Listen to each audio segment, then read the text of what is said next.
550 days after release, Meletrix is back with what seems to be a substantial update to its Zoom75 family.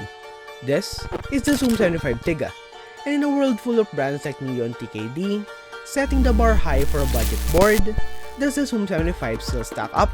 Let's find out. Before anything else, Meletrix sent this out early for me to review, but this will not alter any of my opinions at all. They are also seeing this video the same time as you do, so let's get started with what's included in the creator box. Do also note that this is not final retail packaging. Anyways, first off, you're greeted with the components and accessories you'll be needing to assemble the board. Moving past that for a sec, on the bottom you get the board itself, still wrapped in plastic. I've got mine in the sky blue variant, and it has tons of options for colors right from the IC page. Going back, the accessories include the 1.6mm PCB, the POM, PC, alu, and FR4 plates, all the mounting styles such as silica gel, elastic bar mounting, split O-ring mounting, as well as top mount, not to mention the heaps of different types of foams included, the stabs, cable, screwdriver, as well as the badges for the board. The Zoom75 is a compact 75% made by Meletrix, the original version of which was sold way back May 2023, and this new one is dubbed TIGA, which resembles a new generation of what Meletrix is calling their new design language, and it's really indicative from the revisions they made to the case design. To start off, at the front, you've got your standard 75% compact layout, customized with a knob replacing one of the navigation keys, as well as the LCD module on top, which is also conveniently modular to accommodate a badge or even 2 more keys if you so wish to. To the sides, you've got a new side profile that features tapers all throughout the perimeter, and with a front height of 18mm and a typing angle of 6.5 degrees, it's quite comfortable to type on. To the rear, we see the Type-C port, as well as another badge that houses magnets which can be altered to have a dual wing design 3D printed by the community. Samples in their website show more of this design. Sadly, I only have the purple badge with me. Finally, to the back, we see such a departure from previous Zoom designs. Instead of a glass or PVD finish with a weight, they went in with the Matrix S design, incorporating a grill-like structure with the 75OM lettering on the bottom right. I quite appreciate this move, as this looks quite unique of all their previous designs. It didn't only get an uplift on aesthetics, but on ease of assembly as well. I built the Zoom up without even touching a screwdriver, and this is Zoom's first 75% with the ball latch system, just like the 65B3, and it doesn't disappoint. It's so easy to open this up and change up the configs with that system.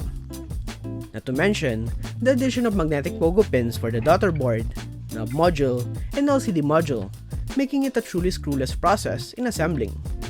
This, aided by the fact that the Zoom opted for the most customizable route in mounting options, makes this one of the most flexible boards in terms of variation, from the PCB, plate, foams, and to the mounting style.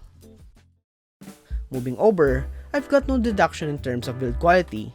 The unit I've got in sky blue didn't exhibit any marks in the CNC process, and it doesn't exhibit any banding as well. It also now comes with integrated force brake tabs inside, so that any pinging or unwanted sounds are already aided out of the box. It weighs about 2 kg with the internal weight and battery, and it's quite easy to lug around due to its side profile design. As for the PCB, you've got your options for a 1.2mm flex cut PCB and a 1.6mm non-flex cut one, which I've got here. Both are hot swap and south facing, with heaps of options for layout options, such as split backspace, ISO and ANSI enters, and Sangan support. It's also BIA compatible, and overall, I've got no complaints.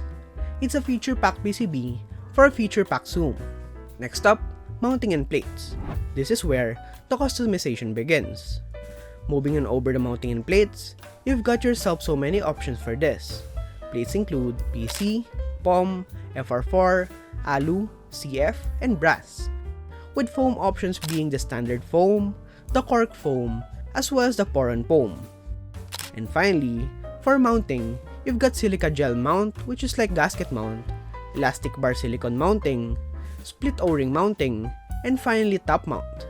I built mine up with the silica gel mount first, but we'll try them all out later.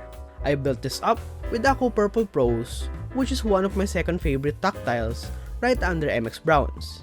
It's all built on the FR4 plate with only the standard plate foam and case foam in that case. We'll go through each mounting style on the FR4, all the plates on silica gel mount, and finally, the aluminum plate with the cork foams and the same mounting style. Have a listen. First up are all the mounting options on FR4. With the silica gel mount, it's the type of sound you'd expect from a typical gasket-ish style mount.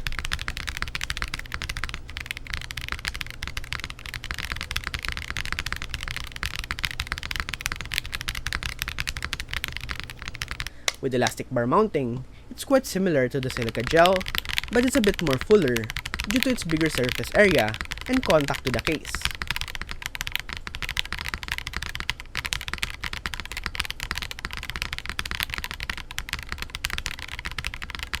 Split O-ring might be one of my favorite mounts for this, as this produces the clackiest sound of all of them, and it feels the bounciest as well.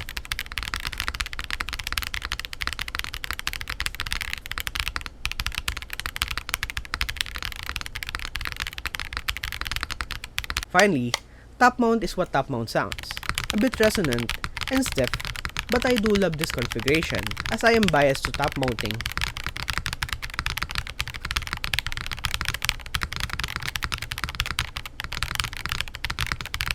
Moving on over to the plates, as a baseline, I use FR4 on silica, a middle of the road plate.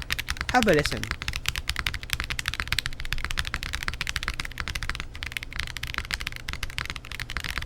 The palm plate spacebar is my favorite of all configs. It's so poppy and alive.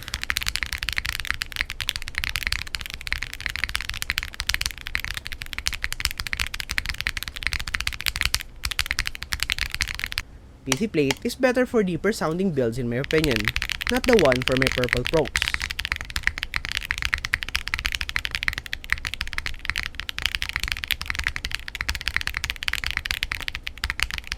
Finally, the alu plate, which is my favorite of the four, as I like stiff plates.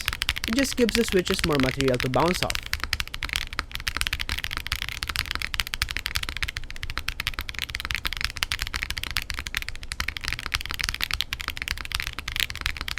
And finally, the best config I landed on, the aluminum plate with cork foams and silica gel mounting. It doesn't sound like a PE foam build at all, and it sounds full right out of the box.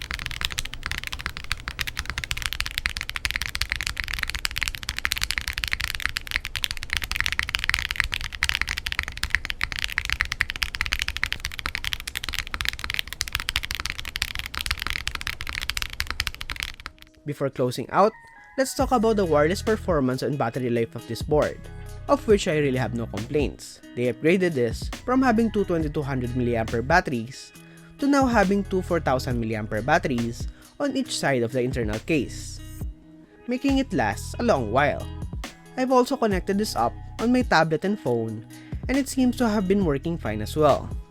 The gift screen is still a work in progress though, but they promise that this will be fully implemented on the final release.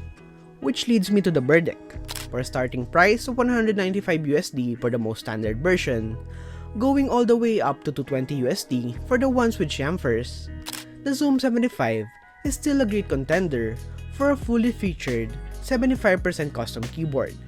It's really a new era for Zoom, and with their improvements in the aesthetics department, not to mention the heaps of customizations you can do with this, you'll certainly find a perfect match for you.